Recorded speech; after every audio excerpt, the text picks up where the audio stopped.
Welcome to the Sexy Freedom Media Podcast, a place to discuss pain, passion, and pursuits. I want to feel alive. Breathe. Make some moves. Protect the throne. This is Sexy Freedom Media Podcast.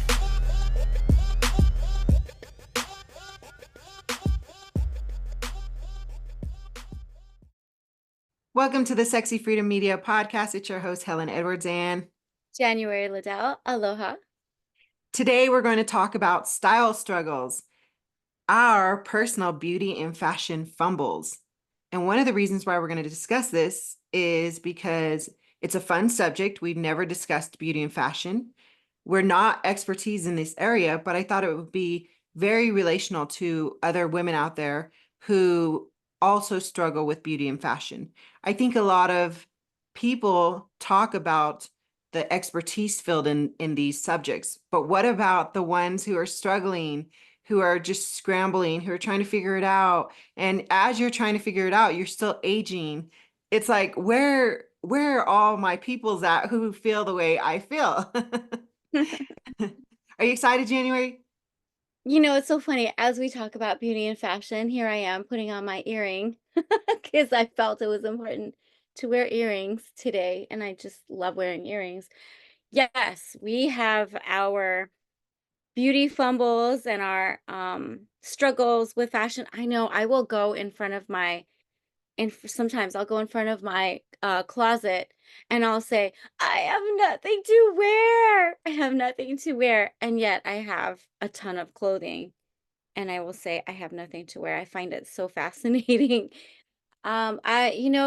Beauty and fashion is the first thing that others see us, right? That's the first impression. So we want to make that first good impression. And as we know in business, you have that 15 seconds to impress that other person. And it's like a dance. And you have to, know the dance well. And part of that dance is, how do you look? Because if I approach somebody with my overalls and my tank top, and I'm going to talk about business, I highly doubt that person is going to take me seriously. Whereas if I approach somebody with my blazer, my nice earrings on, and I've got a collared shirt, and I talk about business, then I feel like they'll see me in a much more serious and much more professional manner. What do you think, Helen? Oh yeah, for sure. I'm somebody who preaches don't judge a book by its cover, but I'm also somebody who judges a book by its cover. And it's true, first impressions, especially when it does come to business. I know that judging a book by its cover is actually a really good, I don't know the right word. It's good to have. It's a good trait to have because then you can kind of see what you want. And I know, again, like I said, I also preach, don't judge a book by its cover. It's a two-edged sword. And I think what you really have to do with that is have some common sense and have some practical judgment on what you like and what you dislike. And it's different for all of us. So when it does come to business, I do judge a book by its cover because appearance is important to me. If you don't keep yourself up, how do I know you're going to keep my business up if I hire you? So yeah, there's that. But then also when it comes to don't judging a book by its cover, I can see somebody who's completely dressed down, they're relaxed, they're who they are. Their character and personality tends to overshine their looks. And then I'm like, I like that because part of beauty and fashion is also the inward world also. Like I feel like you and I have a really good character and personality.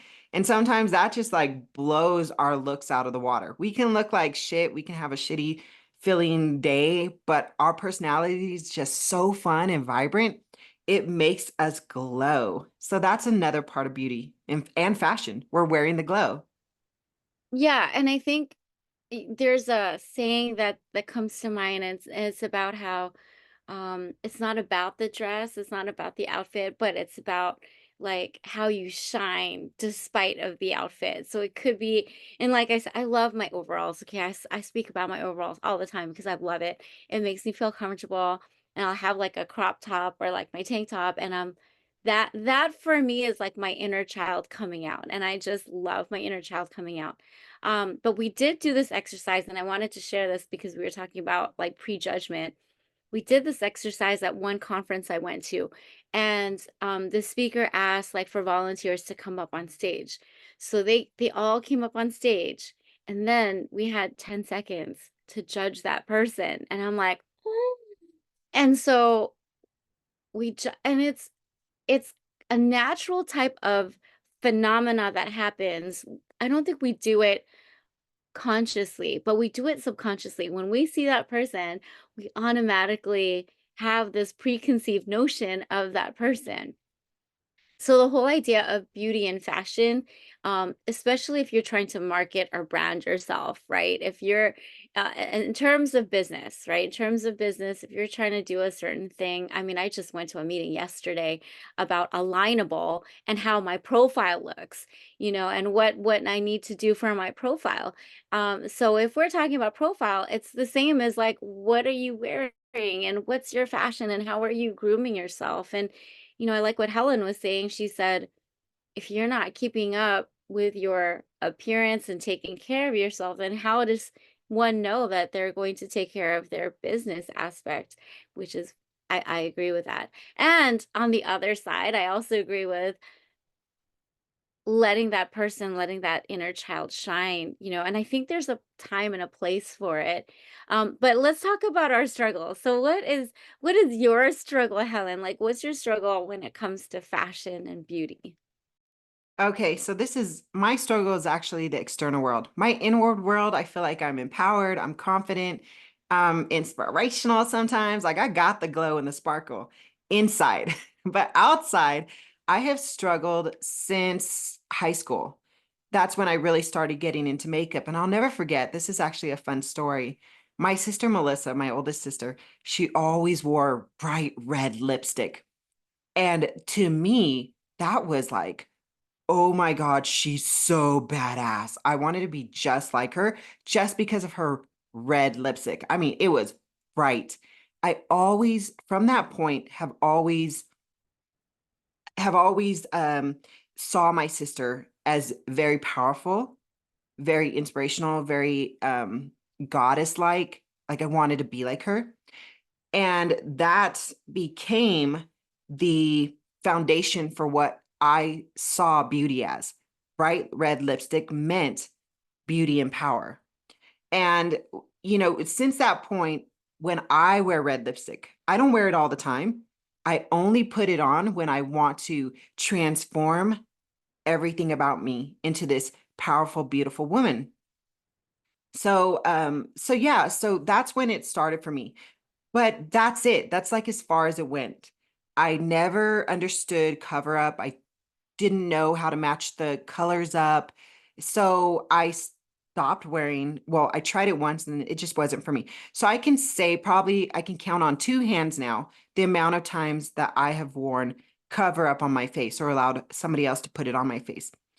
And actually yesterday was the first time in, I want to say 6 years that I bought cover up. I bought Fenty, Ruby's Fenty cover up because I was like, ooh, I want to try this and see how it makes me feel.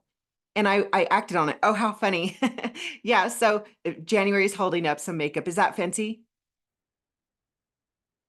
Yes, it is Fenty, and we're talking about red lipstick. This is my red lipstick, and yeah, totally think that red is a hot color for women who want to like just be bold and out there and portray what their inner self is trying to scream out of out of their selves. So yeah, so you got cover up. Okay, so tell me more about. Okay. So yeah, I got the cover up. So my struggles have always been an overwhelming amount of information in the beauty world.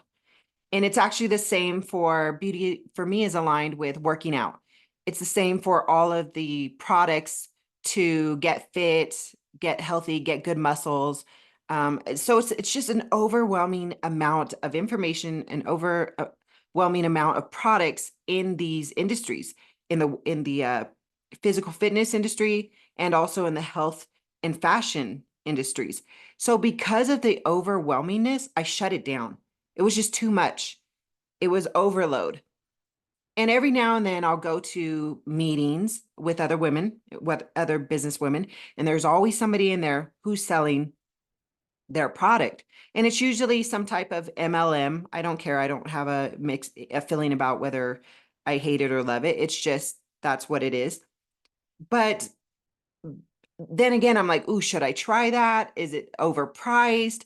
And I'm constantly looking at reviews. And then one of the things I think about too is my skin is, I'm a minority. My skin is ethnic skin. I've got indigenous and Latina skin and genes in me. So will my skin react the same to the majority of whatever this product is selling to? Because not all skins are equal. So then there's that factor too. So one of my struggles is I'm always looking for skin types that are like my skin types and products that attune to that. And same with hair products. I want, my hair is different, your hair is different. It's like, okay, I need to find specifics for who I am, and what my skin, hair, nails, everything is. So that's always been my struggle. What about you, January? So it's so funny. So my face at this very moment is feeling so hot, and so it feels sunburned because I was in Maui and we did this 5K walk, so I can feel like the sunburn. But I'm just like I'm also concerned as we age, I'm concerned about my wrinkles. I'm concerned about my 11s. I just heard about 11s last year. I'm like, what are 11s? So it's like right here. So I'm concerned about that. I'm concerned about my frown line. So I'm like, okay, no frowning, no frowning. um so I do moisturize. I did use Cover Up, foundation a while back, and I think foundation is great if you're on stage or if you're doing broadcasting. I feel like it's important to have some kind of foundation. However, if you're just regular out and about, for me, I don't feel like I need it. And I don't feel like I need it because I live in Hawaii. It's really hot. I feel like I'm gonna melt if I wear the foundation, and so I just don't. So all I use is moisturizer. And I know Helen asked me, "Well, what's your routine? What do you use for your face?" Um, and what I use is Cetaphil. I like Cetaphil or something soft like a foam cleanser. So I wash my face and then moisturize. I use oil of Olay plug-in, I guess. This Clearasil, or not Clearasil, Cetaphil and oil of Olay. Those are my two things that I really use. Other than that, I don't use anything on my face. I've started to use this product, and I don't think I have it near me, but I'm using something for my hair because I can feel like my hair is getting frizzier and not as thick or luscious or something. I just feel like it's dull.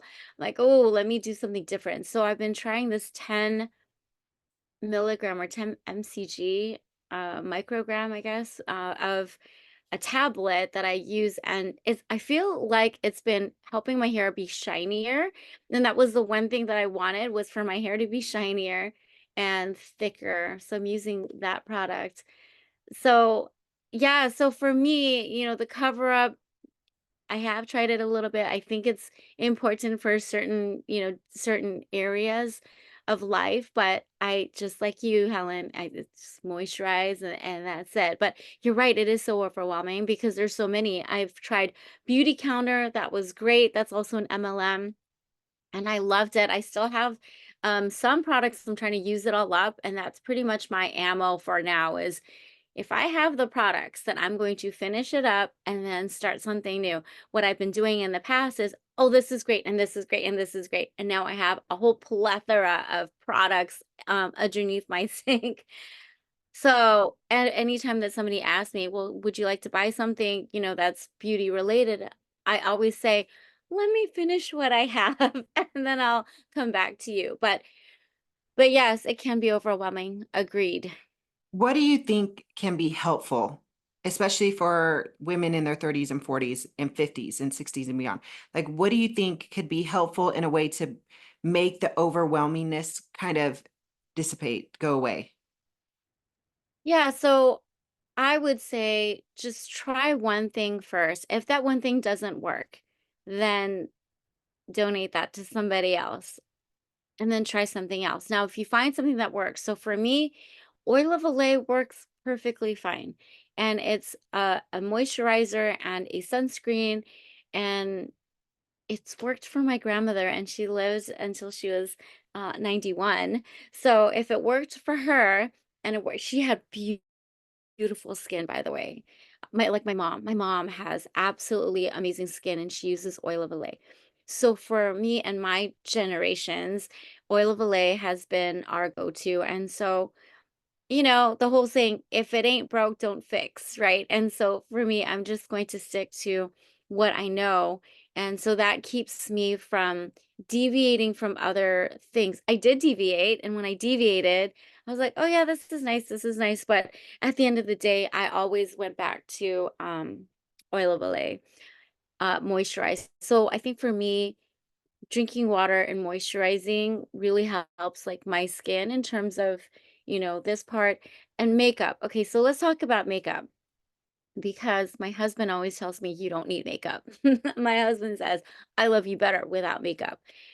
And I do love my natural look, especially when I'm at the beach or out, out and about in nature. I do love my natural look.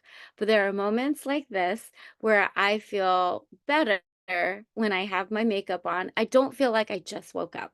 And that's what I tell him. I'm like, when it's my natural face and all I put is, and I can show you. So I use this. I think this is Gwen Stefani. So I like Gwen Stefani's products because Gwen Stefani has, I think it's plant-based. So she has really good, clean products. So I use these two just because I have them. I'm like, well, let me just mix. So I don't just use one product. And then, of course, I use Fenty. So I use these three different products. So this is my first layer.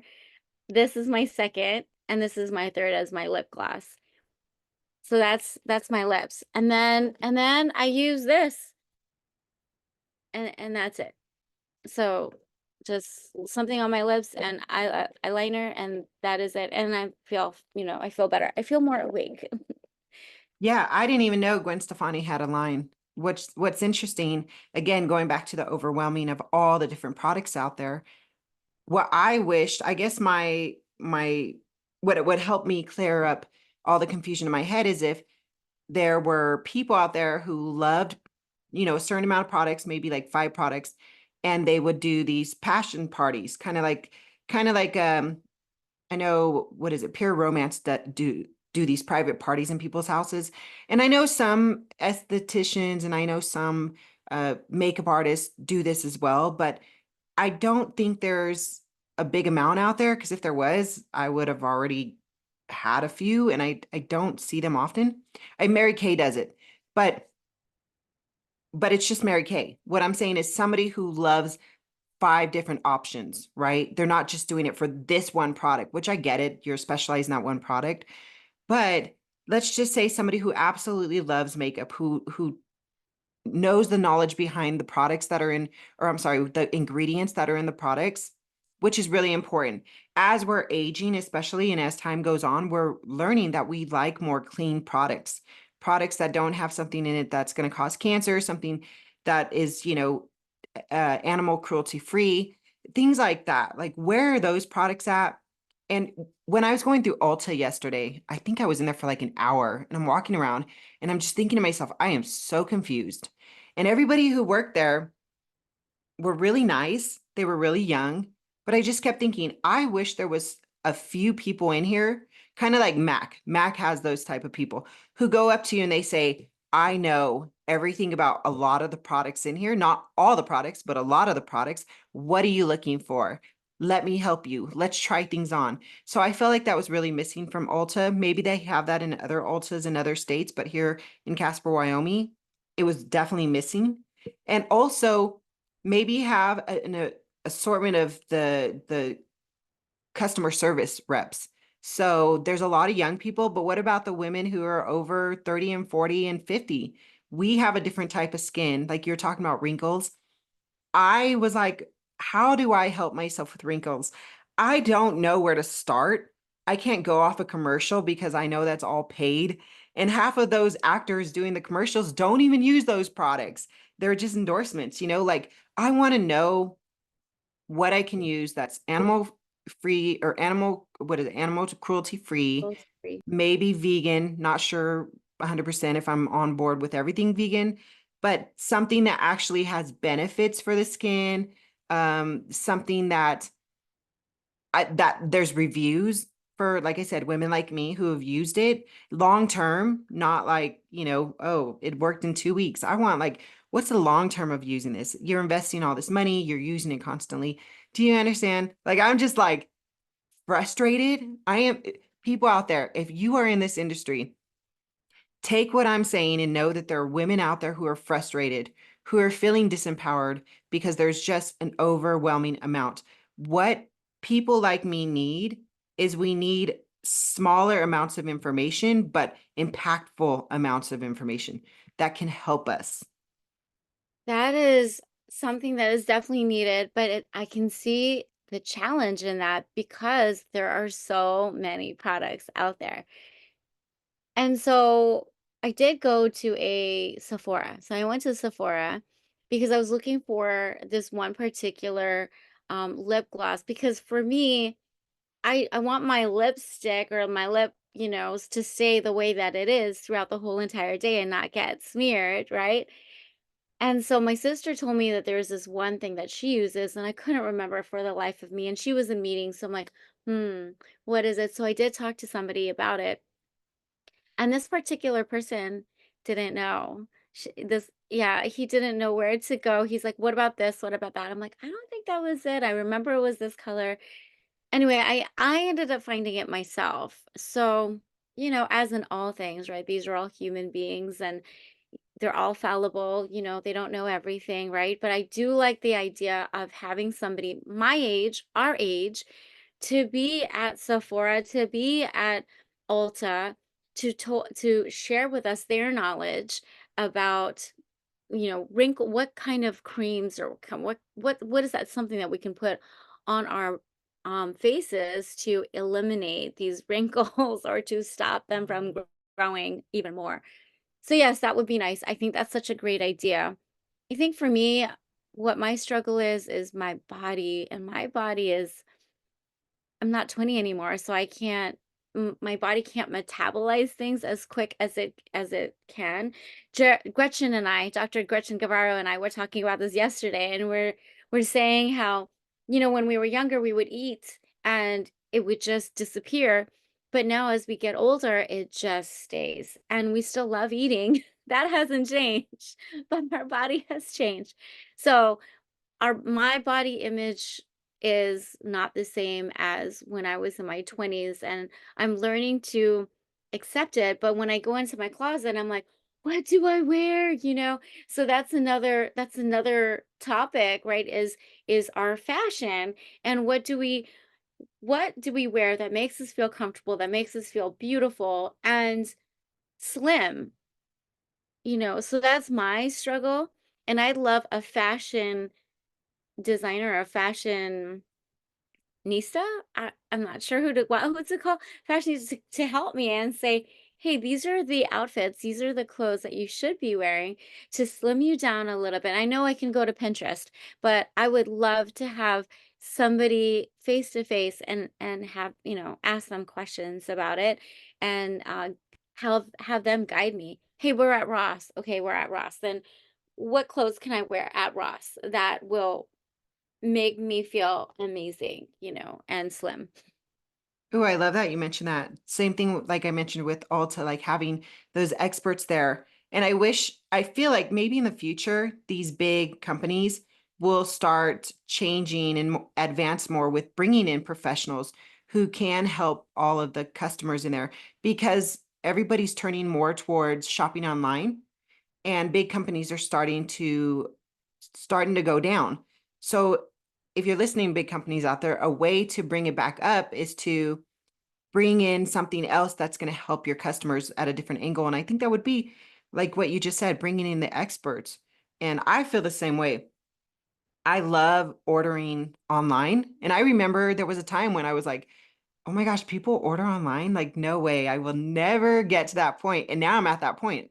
When I think I want to say I started shopping for clothes online. Oh my gosh, maybe 2 years ago. 2 years ago. That's it. I'm like kind of new still. And I remember the first time I did it, I was like, oh my gosh, I hope these clothes fit. Some did, some didn't. The ones that didn't, I didn't even bother sending back. I just gave them as gifts. Like, they were regiftable. And then I started realizing I really enjoy shopping online. Because I know this because going back to the feeling of overwhelm, I went into Marshall's yesterday and I just felt completely overwhelmed. I looked around, and everything to me just said, "Oh my God, there's so much shit in here. There's so much shit in here. I'm feeling trapped." And I just had to get out of there. And I've honestly never been a shopper my whole life. So that's probably part of the reason. And I also have sensory issues, another reason. So if there's just too much stuff, and on top of that, there was a lot of people shopping at the same time, that was like a big no for me. I was like, I gotta get out of here. And that's when it hit me. I enjoy shopping online. So on Amazon, they have that feature where you can put it in your room. Do you know that feature? You can put it in your room and you can see, okay, will this furniture fit in this space? So it's a like a virtual type of thing. I wish they had like a virtual, will this outfit look good on me? So I can just like do a selfie, on a mirror, like, oh, okay, yeah, this is good. That would be amazing to have. So Amazon, if you're listening, please have something like that so I can actually see if it'll look good on me. For me, I feel like I know my body figure and I know what I want to hide. So I do know certain things. But there are other people out there that don't, and they'll put certain, you know, outfits or, a top and a bottom together, and it just accentuates the wrong things, right? So it would be nice to be able to have that feature to show it to us ourselves, and we can actually see it in the mirror and be like, oh yeah, that doesn't look good, or oh my gosh, yeah, this is it. I feel like we're giving so many great advices to all of the people in this industry. If you want to level up, like we're not experts in this industry, but if you're an expert listening right now, or you're thinking about getting into the beauty and fashion world and you want to scale your business or even, have a one up on the competition, these are great advices. Okay. Okay. I want to play a game with you, January. I want to play a game with you, and I want to play the game with the audience. So if you're listening, jump on in with this. I'm going to start listing a few beauty tips here. Just say yes or no, or thumbs up or thumbs down if you have practiced this in the last year. So Okay. practice this, or you do this, or it's part of your regular beauty routine. Okay, here we go. You ready? I'm ready. Exfoliation. Yes or Yeah. no? Thumbs up, thumbs down? Thumbs Thumbs up? up. Okay. Sunscreen. Yes. You avoid touching your face. No. You layer your skincare properly. No. You remove your makeup every night. Yes. You stay hydrated daily. Absolutely. You double cleanse your face. No. You have a healthy diet. Yes. I do. You wash your face day and night. I do. You wear lip balm. Does lipstick count? I feel like it does. Yes. You know your skin type. Yes. You enhance your lip color with lip liner. Oh, no, I do not. I didn't even know that was a thing. I didn't know that was I mean, when we were in the 90s, it was, remember? Right. Like, and Yeah. the darker the better. I'm like, We got but that from our aunties who did in the 70s and 80s. Okay, you never skip your sunscreen. Is it no, that's not true. I do skip it. I do skip it sometimes. you sleep 5 to 8 hours a day, a night, 5 to 8 hours a night? Yeah, 5 to 8, yes. Mhm. Good. You regularly use a face mask. Negative. I should. I should do it at least once a week. You use eye cream. Eye cream? No, I do not. You always moisturize. Oh, yeah, absolutely. Hmm. You avoid stress daily. I try to avoid stress daily and I try to be happy. Yes, You cleanse your skin regularly. I do. You do cleanse it every day. You practice cleansing like facials. Oh no, I should do facials, but no. You do your brows or had your brows done.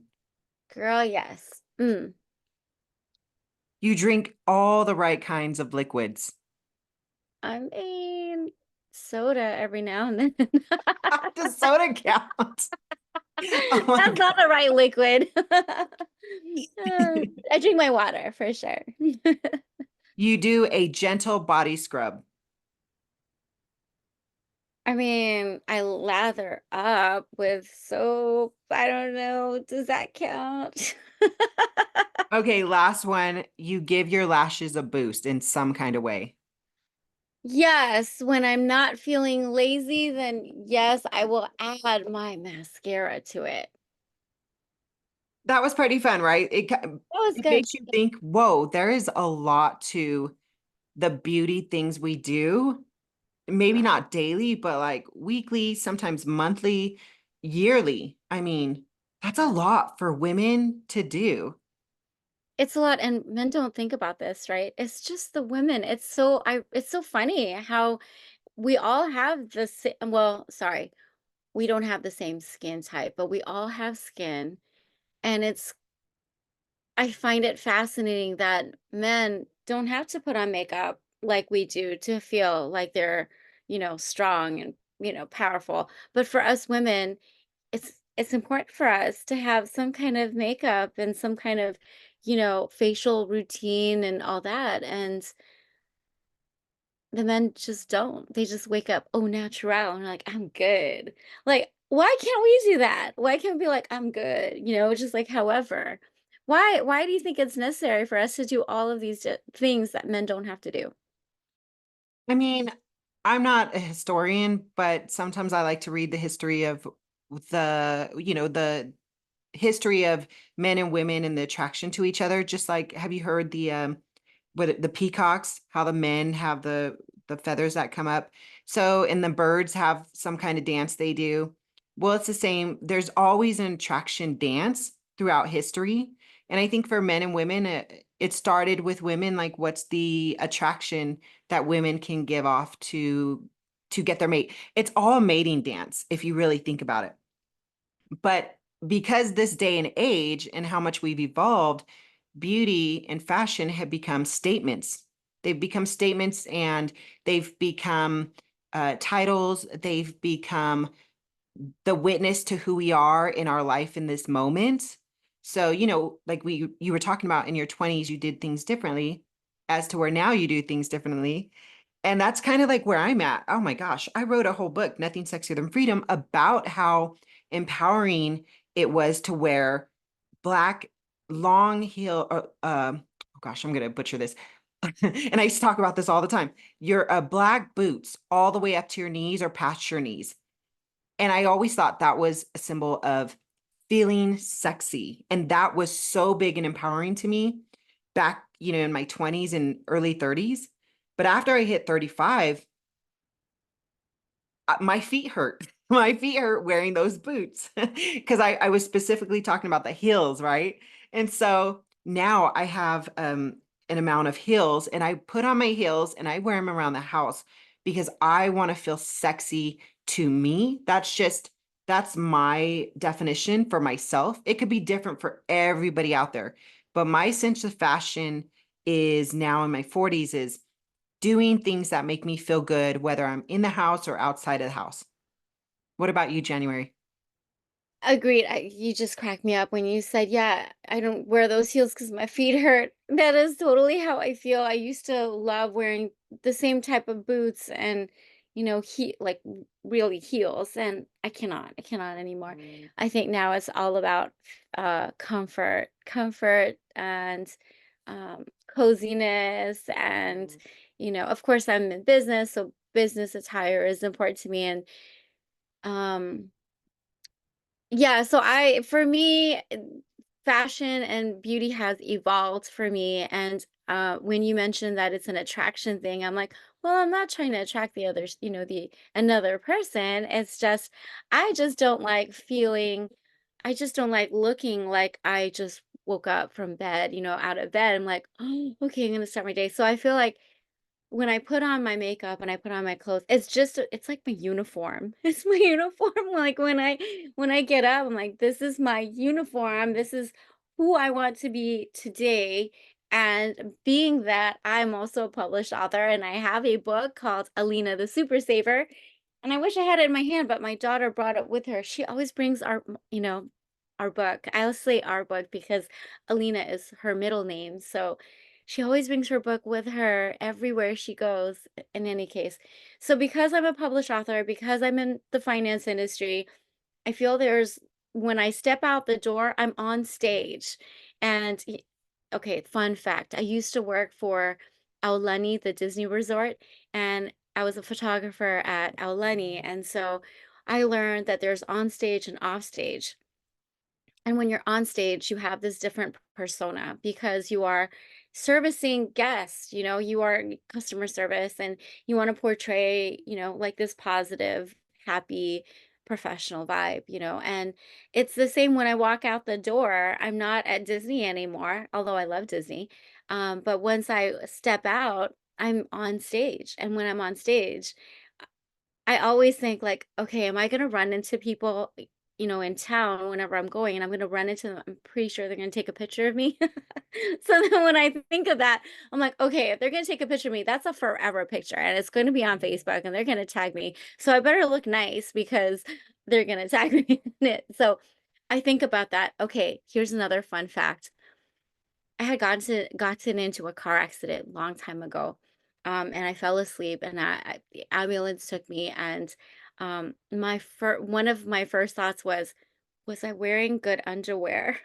Was I wearing good underwear? Was I wearing good underwear? Because I don't know why that was on my mind. Did I have like nice undergarments? Like how did I look?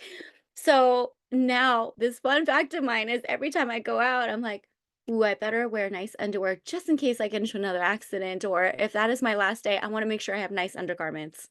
Oh my God, I don't think we're alone in thinking this. This is so funny because same thing happened to me a while back ago, or about 6 years ago.